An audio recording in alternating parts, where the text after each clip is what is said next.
하려면 자유한국당의 처방과 대처는 무엇입니까? 라고 여쭙고 싶습니다. 간단히 해주시면 답하실 것 같습니다. 이 질문을 하신 분은 누구신가요? 이 질문하신 분은 누구신지 손 좀 들어주세요. 예. 한미정상회담 후에 미국과의 동맹 관계가 매우 어려워진 현재 뒤에 안 들리는데 마이크 없나요? 어느 신문에서는 지금 같은 과거에는 없었다. 한국과 미래의 관계 개선과 외교 라인이 다르게 돌아가는 뒤에 안 들리는데 마이크가 안 되는 거 아니에요? 제가 읽고 있습니다. 내용을 답을 말씀드리는 게 아니고요. 한미 관계 참 어렵죠. 지금 이제 다른 목표를 가지고 가고 있는 것 같습니다. 그러니까 길 갖기가 쉽지 않죠. 미국도 인내하고 있는 것 같습니다. 한국과 미국의 관계 개선과 여러 면이 바르게 돌아가려면 대응까지 처방해야 됩니다. 제가 얼마 전까지 한국 주변에 있는 4강, 5강 대사들을 쭉 만났습니다. 미국에 가서 우리의 뜻을 전하는 방법도 강조하고 있는데 의회까지는 이야기가 될 것 같은데 정부에는 아마 미국 정부가 또 한국의 야당을 만나는 것이 여러 가지 불편한 부분이 있는 것 같습니다. 그래서 좀 우회적인 방법으로 우리의 뜻을 이야기하고 있습니다. 한미동맹은 이 정부가 무너뜨리려고 한다고 해서 무너지는 그런 허약한 동맹 아닙니다. 그렇지만 한국에도 이런 생각을 하는 정치인이 있구나 이런 생각을 할수록 미국도 좀 이렇게 여러 가지 불편한 것들이 있겠죠. 그동안에 견고한 한미동맹이 조금 흔들린다고 말할 수는 없어도 좀 이완이 생길 수 있는 이런 부분들이 있어서 걱정이 많이 됩니다. 저희들은 국가 간의 정상적인 외교는 쉽지 않지요. 그래서 아까 말씀드린 대로 간접 외교를 하고 있고 또 미국에서도 이제 우려하는 분들이 많이 있어서 이 정부하고 연결되는 이런 분들이 한국에 오셔서 저와의 만남을 요청하는 분들도 있었어요. 그런 분들하고도 소통을 하면서 한미 관계가 많이 망가지지 않도록 그런 거의 정부의 목소리뿐만 아니라 자유한국당의 목소리도 있다 하는 것들을 계속 발신하고 있습니다. 그래서 하여튼 어렵지만 그런 노력 계속 해나가겠다 그런 말씀입니다. 네, 대단히 감사합니다. 두 번째는 최근 우리나라 경제 상황이 매우 심각할 정도로 어려운 상태인데 정부는 낙관론을 펴고 있습니다. 경제 상황이 좋아질 거라고만 주장하고 있는데 자유한국당은 제1야당으로서 국가 경제에 대해 어떤 대안을 갖고 계신지 여쭙고 지금 이 정부는 시장 경제를 살릴 정책이 아니라 경제가 살아날 수 없는 정책들을 펴고 있습니다. 경제가 무너질 정책을 펴니까 어떻게 경제가 살 수 있겠습니까? 우선 기업인들이 기업할 힘이 안 나게 만들고 있어요. 기업을 마치 범죄자 집단처럼 생각하고 있어요. 그러니까 어떻게든지 기회만 있으면 처벌하려고 그러고 이러니까 어떻게 기업들이 창의적인 그런 투자를 할 수 있겠습니까? 경제가 살아날 수가 없어요. 또 소득 주도 성장이라고 하는 거 여러분 잘 아시다시피 말도 안 되는 성장론입니다. 저는 사실은 이 정부 들어오기 전에는 소득 주도 성장이라는 말 자체를 들어본 일이 없어요. 솔직한 말씀이 들어본 일이 없습니다. 여러분은 들어보셨습니까? 아니요. 어디 나와가지고 갑자기 그래 이제 보니까 남미의 일부 국가에서 사회주의적 성향을 가지고 있는 국가들에서 시행하다가 실패한 정책인데 그걸 어디서 새로운 이론이라고 갖고 와가지고 해보니까 시작하기도 전에 이제 우리 자유파의 경제학자들이 보니까 이건 말도 안 되는 경제다, 말도 안 되는 경제 원리 성장론이다 이렇게 지적을 하기 시작했거든요. 현재 이렇게 나타나는 결과를 보면 경제가 지금 어떻게 돼가고 있습니까? 내가 참 폭망이라는 말을 쓰고 있는데 폭망하고 있어요. 일부 아직 유지되고 있는 이런 영역이 있습니다. 뭐 예를 들면 이제 중견기업이나 대기업 중에 어떤 영역, 대기업들도 지금 힘들어하는 데가 많이 있습니다. 그래서 대기업 중에 일부 영역은 흔들리지 않은 이런 것들도 있고, 거기서 일하는 근로자들은 별로 뭐 힘들지 않다고 봅니다. 또 대기업의 강성 노조, 이거는 뭐 아무 걱정이 없대요. 그냥 임금 계속 올리고 투쟁해가지고 올리고 뭐 직장 떨어질 것 같지 않고. 그런데 이렇게 하다 보면 저는 재벌도 무너질 수 있다는 생각을 합니다. 그냥 이렇게 낙관적으로 생각할 일이 아니고요.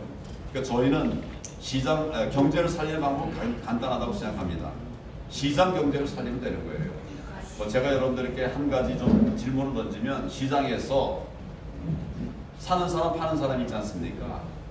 그 중에 손해 보면서 사는 사람, 손해 보면서 파는 사람이 있을까요? 없습니다.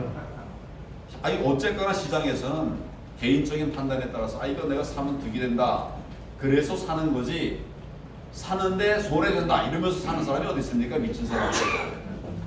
또 거꾸로 파는 사람도 말은 손해보면서 판다고 하지만 실제 손해보면서 파는 사람이 어디 있겠어요. 그러니까 시장이라고 하는 것은 묘한 것입니다. 사는 사람 파는 사람이 다 만족하기 때문에 거래가 이루어지는 것이죠. 그래서 시장을 통해서 자연스럽게 재화가 창출되는 겁니다. 만족이 올라가는 겁니다. 그래 가지고 결국 시장 경제가 전체 경제를 올려가는 것이죠. 이게 보이지 않는 손에 의해서 경제를 세워가는 시스템이 바로 시장 경제 아닙니까? 그 시장 경제를 억누르면 그럼 이제 시장 경제가 제 역할을 못 하겠죠. 최저임금 얼마 이상 해라. 임금이라는 건 노사 간에 합의해서 결정하는 것이거든요. 근데 그게 본래 시장 경제입니다. 시장에서 자유롭게 합의해서 만들어가는 거죠. 근로시간, 몸 성하고 여유 있어서 더 일하고 싶다. 그러면 더 일해라. 근데 난 나이 들거나 병들어서 오래 일할 수는 없고 하루에 3시간밖에 못 하겠다. 그렇지만 내가 계속 할 수는 있다. 그러면 또 그 하루에 3시간씩 해서 일할 수 있게 하는 것이고요. 이게 시장 경제거든요. 근데 주 52시간 하면 안 된다. 넘으면 안 된다. 안 된다는 말까지는 괜찮은데 넘으면 지금 처벌한다는 거 아닙니까? 이거는 정말 시장 경제를 왜곡하는 거예요. 시장을 망가뜨리는 거예요. 그러니까 돈 버는 건 시장인데, 아까 말씀드린 것처럼 재화를 창출하는 건 시장인데, 거기를 망가뜨리면 어디서 재화가 창출되겠습니까? 그러니까 경제가 살아날 수 없는 거죠. 그러니까 제가 경제 망하는 정책을 쓰고 있으니까 경제가 망하고 있다 하는 것이죠. 저희는 시장 경제만 살려내면 경제가 회복됩니다. 그리고 앞서가려고 하면 이제 신산업, 경제 혁신을 이루어가야 되죠. 요새 이제 4차 산업혁명 이런 것들이 미래 성장 동력으로 그렇게 이야기되고 있는 거 아닙니까? 우리가 노력할 부분은 그런 걸 좀 개발해서 과학기술, ICT 이런 것들이 산업하고 연결되게 이렇게 해서 융합이 이루어져서 시장 경제가 그냥 설 뿐만 아니라 달려갈 수 있게 하는 것, 이게 이제 신산업들이거든요. 근데 그런 것들을 연구해서 그걸 이제 발전시켜 나가면 시장 경제가 살아나는 기반 속에 앞으로 나갈 수 있는 계기가 되는 것이죠.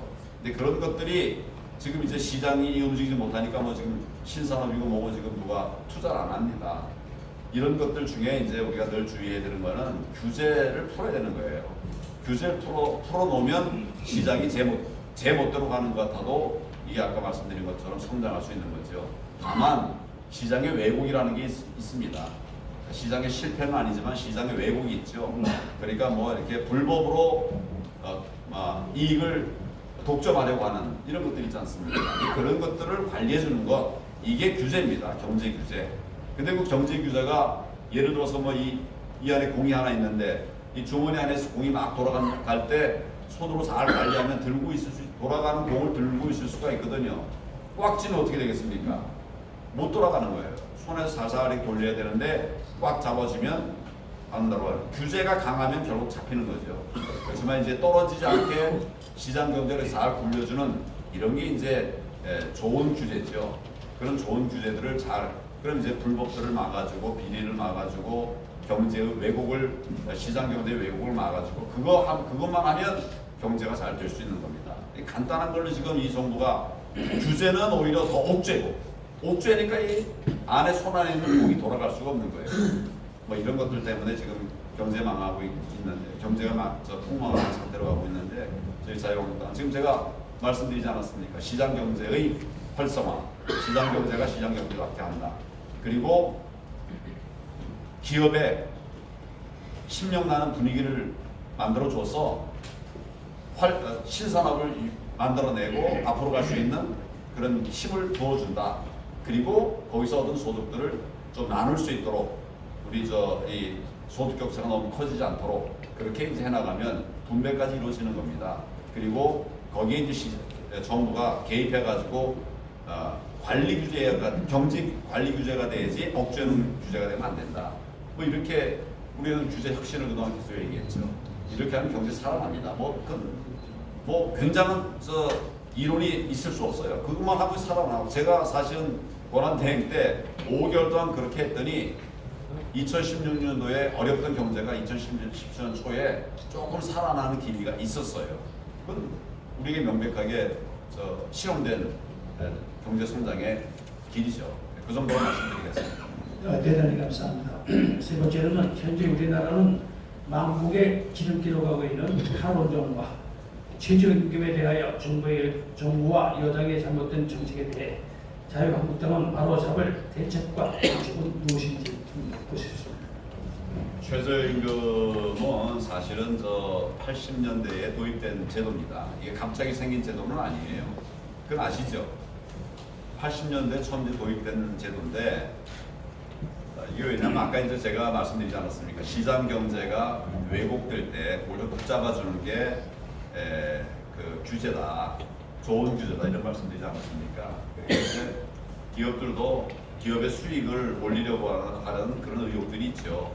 그렇게만 하다 보니까 이제 임금을 가급적 안 올리는 이런 이제 문제가 생기게 된 겁니다. 그래서 그렇다 하더라도 최저임금은 이렇게 해서 인간다운 삶은 지켜주자. 이게 이제 최저임금제의 핵심이었거든요.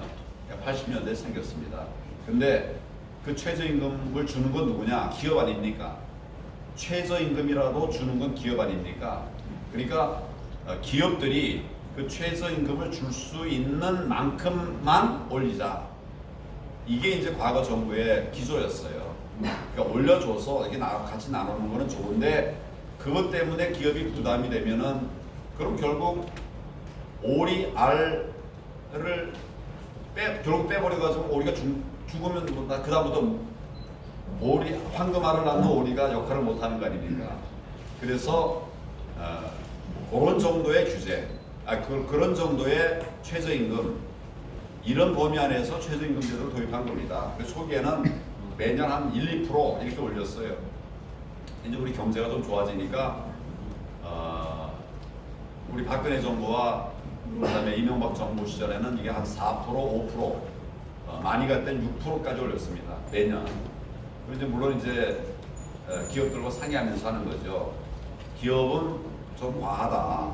한 2%, 3% 정도면 괜찮겠다. 이런 얘기를 하고 또 이제 근로자들은 10%, 15% 올려달라고 그러고 그 절충점에서 이제 이렇게 한 것이 4%, 5%, 6%까지.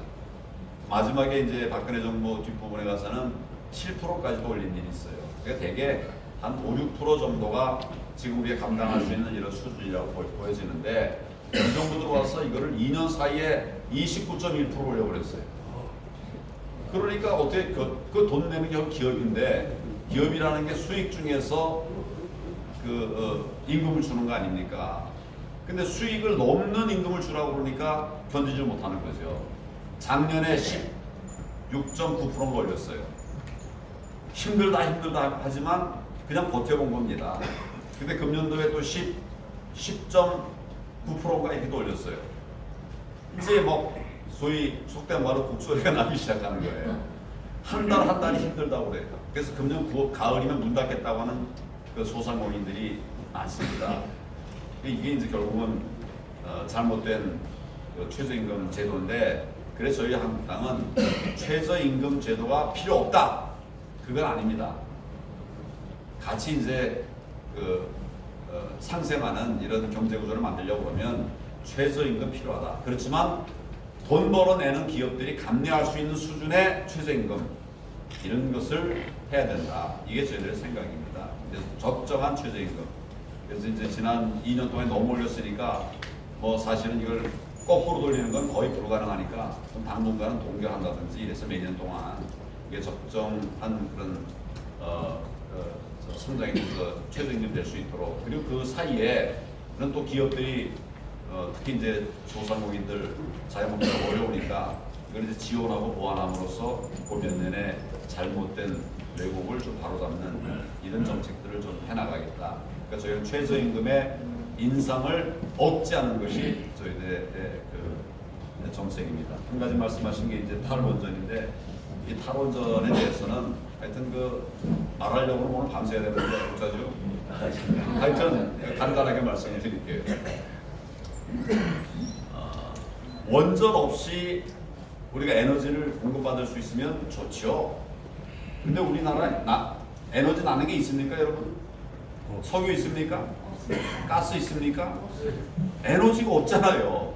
그래서 우리가 개발한 에너지가 이제 뭡니까? 수력 발전소 아닙니까? 그리고 화력 발전소 이런 것들이죠.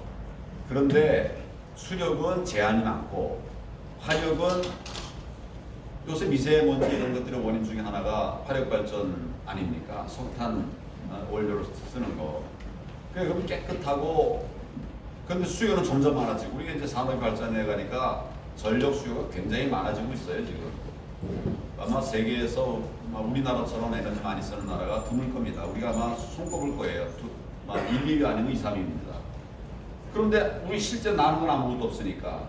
그래서 깨끗하고 그 다음에 많은 에너지를 만들어낼 수 있는 게 뭐냐? 그게 이제 원전이라는 거죠. 그래서 원전을 우리가 조사해 보면 한 27, 8%까지는 유지를 해야 우리가 여름에도 겨울에도 에너지 걱정 없이 지낼 수 있겠다. 이건 이제 우리 정부가 판단한 게 아니라 이 분야의 이제 전문가들이 판단한 거죠. 우리가 에너지가 많으면 안 써도 되겠지만 에너지 아무것도 없으니까 할 수 없이 이제 대체 에너지로 이제 원전을 쓰는 건데, 그런데 문제가 뭐냐면 원전에 대한 불안감들이에요. 이 원전 사고 한번 나면 우리 이제 히로시마 원전 이런 원포 이런 거 생각해가지고 다들 겁을 냈어요. 그러니까 이걸 이제 많은 이제 연구를 했죠. 근데 세계적으로 지금까지 70년대 이후에 이제 원전이 만들어지고 그랬는데 원전 사고가 3건 있었습니다. 70년대 이후에. 체르노빌 사건 아시지 않습니까? 체르노빌 원전, 러시아의 그 당시에는 이제 안전장치가 제대로 되지 않은 그 사고였어요. 그래서 가스가 누출되니까 그냥 던져버린 건데, 그거하고 미국에 한 건 있었고, 그 다음에 후쿠시마에 한 번 있었습니다. 근데 후쿠시마 원전 사고는 원전 사고가 아니라 그 쓰나미, 해일로 인한 그 뒤에 달려온 쓰나미가 원전을 덮쳐가지고 결국 원전이 망가진 거지, 그러니까 원전 사고라고 말할 수는 없는 거예요. 근데 결국적으로 말하면 이제 미국에 한 번 사고가 있었고, 그 다음에 이제 그 체르노빌인데, 체르노빌은 뭐 우리하고 시스템이 전혀 달랐어. 우리는 그 이후에 3중 4중의 안전망을 설치하고 있습니다. 그러니까 혹시 원전 가동 중에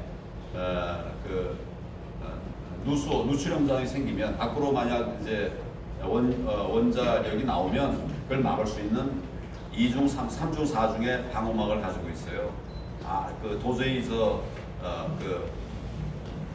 원자력이 빠져나올 수 없는 안전한 거. 우리나라 한 번도 사고 없었어요. 그래서 우리가 안전하고 깨끗하다고 하는 것이 그래서 나온 얘기입니다. 그런데 이 정부가 대책도 없이 그냥 무엇대로 있는 거예요.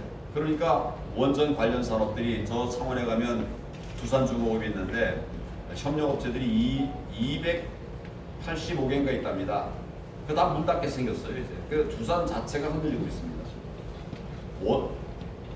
정확한 분석도 없이 마구 그냥 이렇게 해가지고, 그래놓고서는 이제 해외에다가는 우리 원전을 팔겠다고 그러니까, 우리는 안 한다고 하면서 해외에 팔겠다고 하니까 이미 계약이 체결됐던 그 나라들도 방향을 돌리고 있어요. 불란서나 이런 데로 돌리고 있어요. 이건 정말 말도 안 되는 정책인데 저희는 하여튼 이 전문가들과 함께 이 탈원전의 문제점을 지적하고 또 현장 체험한 분들의 이야기도 같이 공유하면서 이 정부의 잘못된 그 탈원전 정책을 당론을 정해가지고 꼭 막아내겠다 그런 각오를 갖고 있습니다.